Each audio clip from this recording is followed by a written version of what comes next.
KOK 플랫폼은 어떤 사업일까요? 한 줄로 정의하면 블록체인을 기반으로 한 컨텐츠 플랫폼으로 키스톤 오브 오포튜니티 앤드 날리지 플랫폼의 약자입니다. KOK는 커뮤니티 구성원들이 직접 컨텐츠를 만들고 독특한 NFT를 발행하며 다른 구성원들과 컨텐츠를 교환하며 기여도에 따라 보상을 제공하는 탈중앙화된 콘텐츠 생태계입니다. KOK 토큰은 콘텐츠 제작과 참여에 따른 인센티브를 제공하고 콘텐츠의 인지도를 높이며 커뮤니티 공유를 촉진하기 위한 이더리움 기반의 유틸리티 토큰이며 KOK 토큰 보유자들이 DAO 형태로 모여 KOK 생태계의 진화에 참여합니다. DAO란 디센트럴라이즈드 오타너머스 오거너제이션의 약자를 따서 만든 단어로 탈중앙화된 자율화된 조직을 뜻합니다. 일반 조직과 DAO의 가장 큰 차이점은 투자 현황, 분배 방법, 운영 과정이 여과 없이 투명하게 공개가 되는 블록체인 기반의 조직을 뜻합니다. 즉, 소수의 경영진이 아닌 모두가 참여할 수 있는 신개념의 조직을 의미합니다. 조금 어렵고 복잡하시죠? 새로운 개념의 사업을 기존의 틀에 맞춰서 이해를 하려다 보니 의도치 않은 왜곡 현상이 나타나기도 합니다. 영어를 영어로 받아들이지 않고 국어식으로 해석해서 받아들일 때의 괴리감과 비슷하다고 할까요? 신개념의 조직이 만들어가는 신개념의 플랫폼 KOK에 대해 조금 더 심도 있게 알아보시기 바랍니다. 먼저 KOK 플랫폼은 그 어떤 유사 수신 행위를 조장하지도 않으며 수익률, 투자 유치 등의 목적으로 참여자들을 종용하지 않습니다. 본 영상 또한 정보를 제공해드리고 싶은 전문 마케터 헬프K의 개인적인 사견을 중심으로 제작된 점 참고해 주시기 바랍니다. 중요한 것은 KOK 플랫폼에 대한 정보가 우리의 미래를 바꿔줄 소중한 정보가 될 수 있고 그 정보가 바로 수익으로 이어지는 4차 혁명 시대에 살고 있다는 것은 간과할 수 없는 사실이라는 점입니다. 그럼 헬프K가 바라보는 KOK 플랫폼에 대해 알아볼까요? KOK 플랫폼에 대해 처음 알게 된 것은 2020년 초였습니다. 블록체인을 기반으로 한 컨텐츠 플랫폼이라고 소개를 받았지만 영상, 게임, 웹툰 그 어느 것 하나 제대로 된 컨텐츠가 보이지 않았고 레퍼럴 마케팅을 차용한 듯 했지만 결국은 많은 돈을 넣고 많은 돈을 유치하는 사람이 돈을 많이 가져가는 전형적인 폰지 사기의 일종으로 밖에 보이지 않았습니다. 그 후로도 시간이 흐르고 KOK 플랫폼이 성장해 가면서 많은 사람들이 헬프K에게 KOK 플랫폼의 멤버가 되길 권유했지만 이미 선입견으로 가득 찬 상태에서 그 무엇도 긍정적으로 보이지 않았습니다. 그리고 벌써 2020년이 가고 2021년도 가고 2년이라는 시간이 지나간 시점에서 마케팅 전문가라고 자부하던 헬프K가 왜 KOK 플랫폼에 관심을 갖게 되었을까요? 보통 네트워크 사업을 할 때 회사, 제품, 보상, 그리고 타이밍을 봐야 하는데 2년이라는 시간이 지난 지금의 시점은 타이밍상 절대 참여하지 말아야 할 시점 아닐까요? 하지만 정확히 분석해 본 결과 KOK 플랫폼은 준비된 로드맵대로 한 발 한 발 전진하고 있었던 신개념의 플랫폼이었고 그것을 헬프K의 편협한 경험의 잣대로 잘못 보고 있었다는 것을 알게 되었습니다. 결과를 먼저 말씀드리면 2년간 네트워크 사업, 폰지 사기로 오인지하고 있던 KOK 플랫폼의 정확한 로드맵과 향후 비전을 확인하고 2021년 11월 30일 KOK의 멤버가 되었고 20여일 정도 분석한 내용을 공유해드리고자 합니다. KOK 플랫폼은 처음 언급했듯이 블록체인을 기반으로 한 컨텐츠 플랫폼입니다. 블록체인, 컨텐츠, 플랫폼, 그 어떤 영역이든 전문적 지식이 있거나 기회의 주인공이 된다면 앞으로의 미래의 부의 주인이 될 수 있다는 것은 누구나 알 수 있는 내용입니다. 그중 컨텐츠를 먼저 이야기해 볼까요? K 컨텐츠는 전 세계인들을 열광시킬 수 있는 감성과 스토리가 있습니다.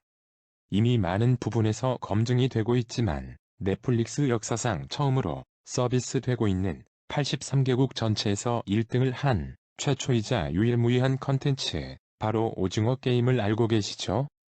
4주 만에 1억 개의 계정이 시청한 엄청난 컨텐츠.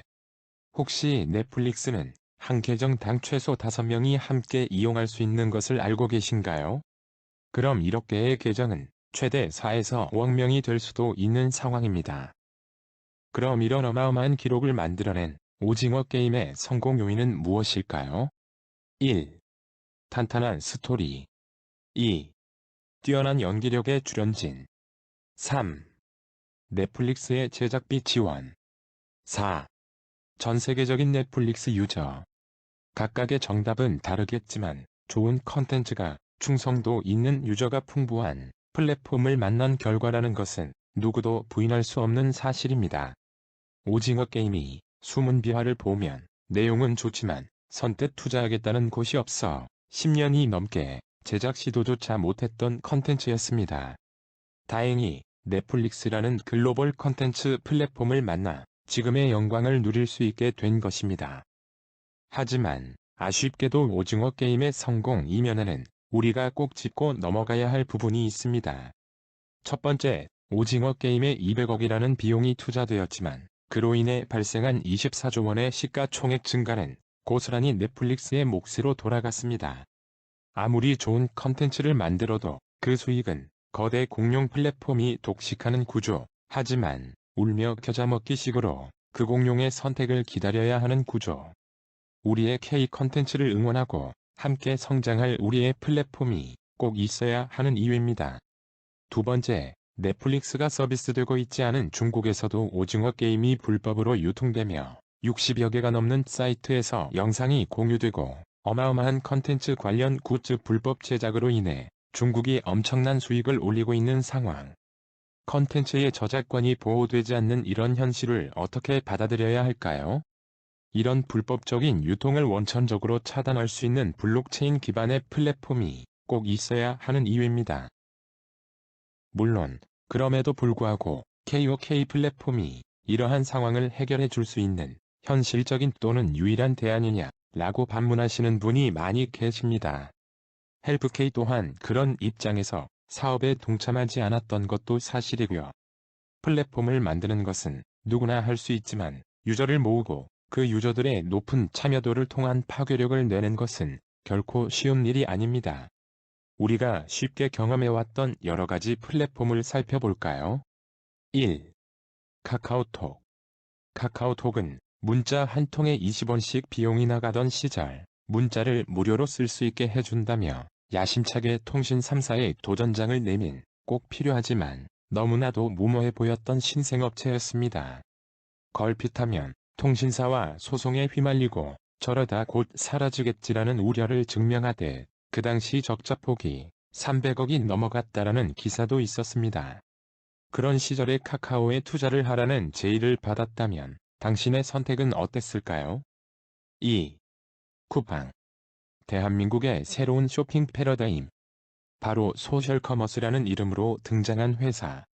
지금은 모두 쿠팡을 대명사처럼 기억하지만 불과 몇 년 전만 하여도 쿠팡, 위메프, 티몬 세 개 회사가 대등하게 경쟁을 펼치던 시장입니다. 하지만 가장 큰 적자폭을 안고 새벽 배송을 정착시킨 쿠팡이 최종 승리자가 되었습니다. 쿠팡의 적자가 늘어나며 위태로운 시기, 당신은 투자를 결정할 수 있었을까요? 1등이 된 쿠팡이지만 매출 실적을 보면 2021년도 1조 6천억의 적자가 예상되고 있습니다. 3. 넷플릭스.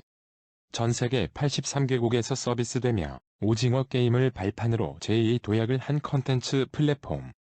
하지만 아이러니하게도 넷플릭스가 만드는 컨텐츠의 대부분은 실패를 하고 있다는 것을 아시나요? 넷플릭스는 1등이라는 이유로 모두가 아는 컨텐츠가 아닌 다양하고 독창적인 컨텐츠를 만들어야 하는 숙제가 있습니다. 넷플릭스의 시작은 1997년도로 올라갑니다. 25년의 시간 동안 부도의 위기도 있었고 다양한 굴곡들이 있었는데 그 굴곡의 시간을 함께 버티며 투자를 버틸 체력이 여러분들에게는 있으신가요? 결국 지금 시대에 플랫폼이 각광을 받는 이유는 그 안에서 팬덤이 일어나고 그 각각의 유저들의 행동을 분석할 수 있는 빅데이터가 함께 하기 때문입니다. 대한민국의 자랑이자 세계의 중심에 있는 BTS. 너무나도 멋지고 최고의 실력임에는 의심이 없지만 다른 아이돌들과 비교했을 때 가장 큰 차이점이 있다면 바로 팬덤입니다. 멤버 하나하나의 성장 스토리를 지켜보며 형성된 팬덤. BTS의 작은 움직임 하나하나까지 주목하며 응원하는 아미들이 있기에 지금의 BTS가 만들어졌고, 아미의 팬덤은 새로운 문화로 전 세계 언론에서도 주목하고 있는 상황입니다. 그럼 다시 KOK 플랫폼으로 돌아와 보겠습니다. KOK 플랫폼은 시작부터 블록체인 기반을 표방하여 출발하였습니다. 컨텐츠 저작권을 지켜줄 수 있는 가장 안정적인 플랫폼일 수밖에 없습니다. 또한 참여 보상 시스템과 리퍼럴 마케팅을 통해 전 세계 50만 명이 넘는 엄청난 규모의 프론티어라고 하는 팬덤을 만들었습니다. KOK의 프론티어는 아미의 버금가는 팬덤을 자랑하며 KOK가 제작 또는 공수하는 컨텐츠에 열광하며 적극적인 반응을 보여주고 있습니다. 그리고 빈약해 보였던 컨텐츠 또한 어느샌가 하나하나 차곡차곡 쌓아가며 이제는 기분 좋게 결제할 수 있는 월정액 시스템까지 제공하고 있습니다.